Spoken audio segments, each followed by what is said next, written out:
இனி வரும் எந்த பிறவியிலும் உனை சேர காத்திருப்பேன்.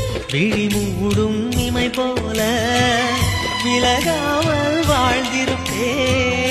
உன்னைப் போல தெய்வமில்ல, உள்ளம் போல கோயில்ல.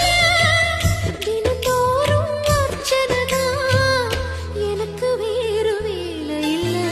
நன்றி சொல்ல உனக்கு வார்த்தை இல்லை எனக்கு, நான் தான் மயங்குறேன். என்னுடைய மனச தந்துவிட்ட பிறகும் ஏம்மா கலங்குற?